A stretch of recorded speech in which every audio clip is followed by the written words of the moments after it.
little nervous. You got it. Take your time. Take your time. Oh. So I'm going to start by saying good evening, everyone. Thank you to the Board of Trustees and the administration of MTSO for all the work you do to ensure MTSO holds true to the mission of providing just, generative, and sustainable theological education. To our amazing faculty and staff, from discussions in and out of class to the challenging and thought-provoking course content, friendly conversations passing in the hall, staff offering words of encouragement during the finals. Through it all, you have helped us find our way, and we thank you. To the families and friends gathered here or online, we could not have done this work without your support at home. And saving the best for last, fellow graduates, we did it!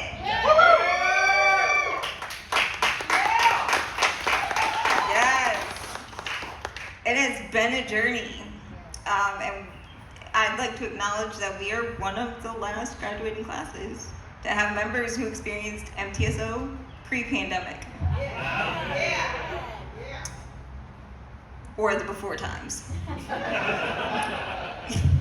We saw the transition from connections to high flex. And if all day classes in person was bad, it seemed almost worse when we were on Zoom. But we persevered and did what we had to in order to be here tonight. But now what? Last Tuesday at our closing convocation service, President Jay Rundell posed the question, what endures? Not going to lie, my immediate thought was sarcastically of the seemingly endless amount of assignments saved on my drive and the literal and virtual library of books on everything imaginable is what endures. And we have to figure out how to move that for those that are moving. But then I started thinking about all the tears, the laughter, the random lunch conversation, the joy, the difficult conversations as we're wrestling with things that we don't even know anything about. Which led me to my idea of an answer to President Jay's question, which is, the thing that endures of MTSO is us. We endured. The students, the faculty, the staff. MTSO is who we are and will always be. In a baccalaureate address at Spelman College in 1980, mystic and theologian Howard Thurman asserted, "There is something in every one of you that waits and listens for the genuine in yourself. And if you cannot hear it, you will never find whatever it is for which you are searching. And if you hear it and then do not follow it, it was better that you had never been born. You are the only you that has ever lived. Your idiom is the only idiom of its kind in all of the existences. And if you cannot hear the sound of the genuine in you, you will all of your life spend your days on the ends of strings that somebody else pulls."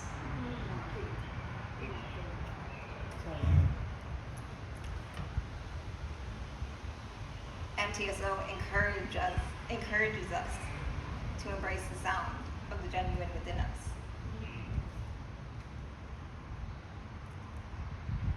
I remember on my orientation day, after listing the 3 important things to managing seminary, which we all know them: water, sleep, worship. Water. Yes. Dean Bridgman told us that over the course of our journey, everything we thought we knew and believed would be deconstructed and our faith would be shaken, but we would come out being more informed. In that moment, I had two coinciding thoughts. My first, of course, is always, bring it on.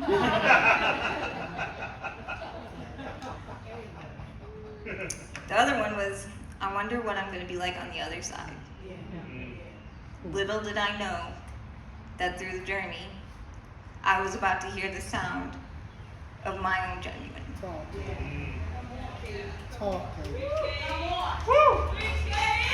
Talk.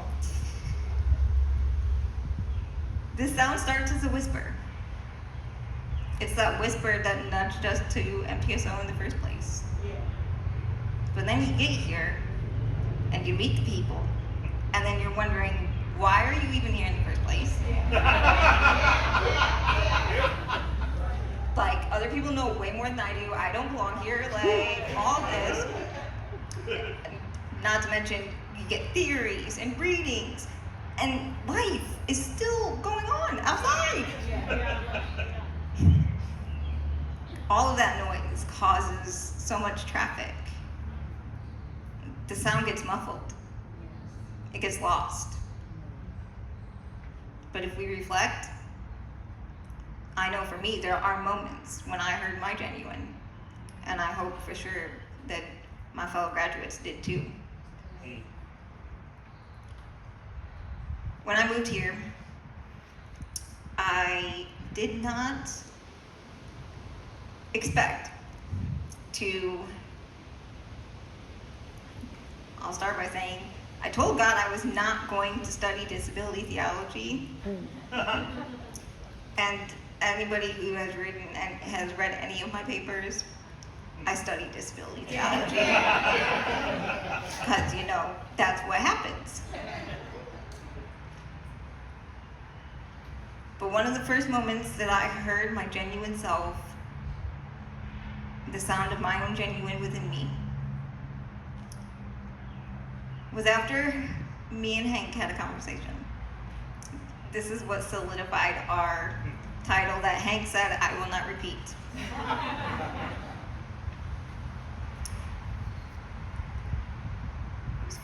First year, second semester, we were chilling between our morning class and our afternoon class, and Hank told me this story that I'm going to repeat. A few years ago, Hank had the experience of going to Disneyland with a date who used a wheelchair. Hank was really bitter because the Finding Nemo ride had just started and they didn't have appropriate accessible accommodations. So he was really bitter, and he gets more bitter as the story goes on. Because after pushing this guy through Disneyland for a day, and if I can tell you anything, it is hard, that's not easy. A few days later, the same guy reaches out to Hank and is like, hey, check out this website on it's BIID, Body Integrity Identity Disorder. The dude wanted to be in a wheelchair, but was completely able-bodied.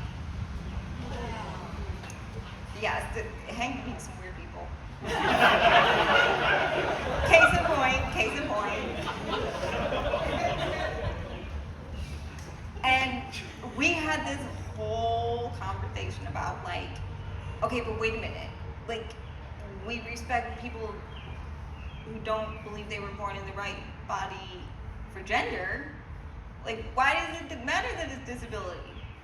Is it just because it's affecting my personal community in this instance? No, we decided that the dude was just kind of weird. Because he wanted to be an amputee and he had 2 working legs. But anyway, in that moment, 2 things happened. The Hank and Katie show was born, pretty much. Because if anybody can send you into an ethical crisis, they have to be in your life forever. I questioned myself so much. But I also knew that these are the questions I wanted to wrestle with for the rest of my career. Which is hilarious because I always wanted answers. There's no answers. That's right. Down this path, there is none.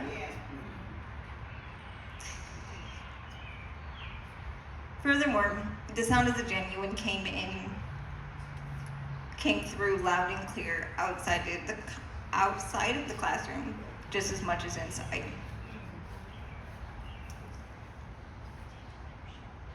I found that I can do this thing called life with all of it. Seminary is challenging enough, as I know my classmates can say.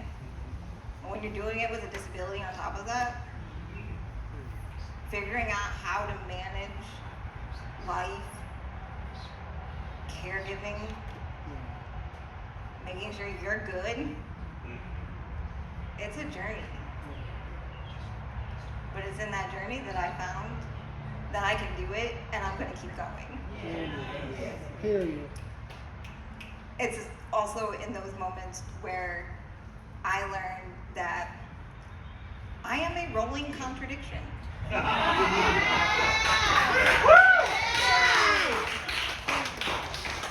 Yep. I know, right? I am a both and, if you will. Yep. On the one side, I can be very nice, polite, compassionate. Can you? What? Y'all are so helpful, thanks. But most of the time, I am sarcastic, witty, outspoken. But at the end of the day, me being who I am has shaped every single one of the people I have engaged with here at seminary. Yes. Yeah.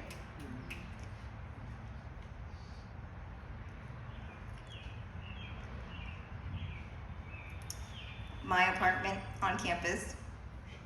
That's another thing that will endure, for the record. I make sure it'll still be standing when I'm done. There is one in Warner. Before I started here in 2017, there was not adequate accessible housing on campus. Not because of any oversight, but there wasn't a need for it yet. So I made sure there was a need for it. Yeah. And we're going to do our best to keep it filled.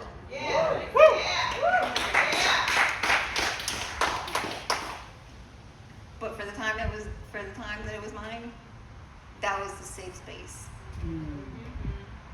There is so many conversations that happen around my kitchen table. From laughter, tears, a lot of tears. The moments of like, what the hell are we doing? Heck are we doing? I was doing the best as I could, sorry.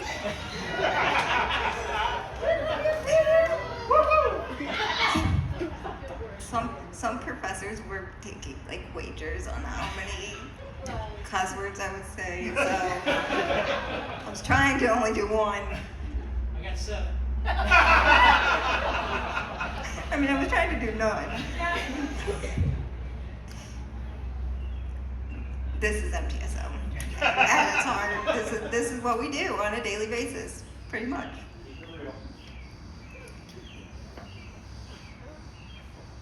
I learned that if I embraced the sound of the genuine that I heard coming through me, that I could do anything that I set my mind to. But recognizing the authentic you is only the first step in this thing called life. Thurman concluded his speech by saying, "There is in every person that which waits, and listens for the sound of the genuine in herself. That is that in every person that waits, waits and listens for the sound of the genuine in other people.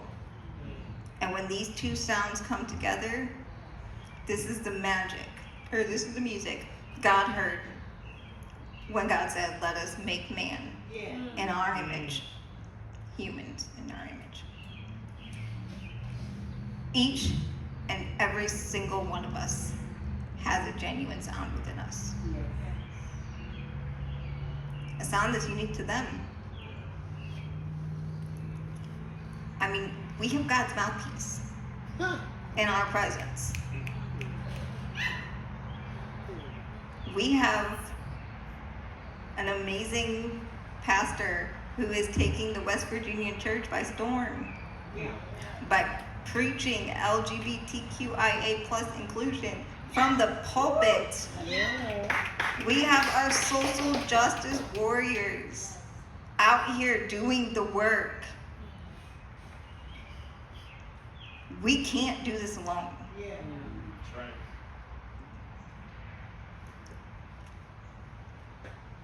There is one thing we've learned. Our system is broken. Our world is messed up in all the places.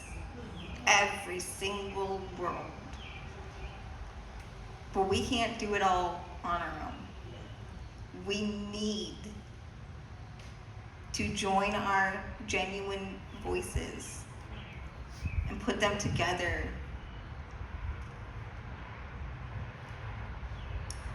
It is this melody that we make that becomes our legacy.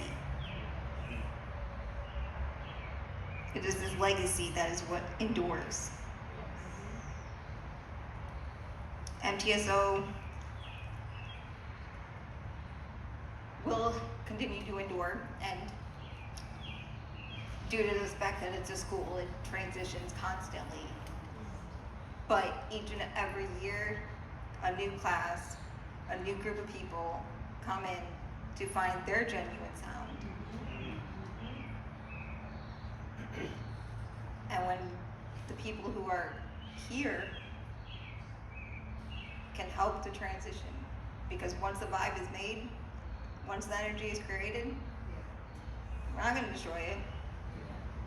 So as graduates, we pass this down to our lovely band and to all the younger students out here.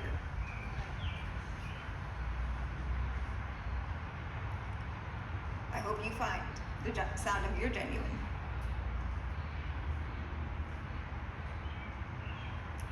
We all endure.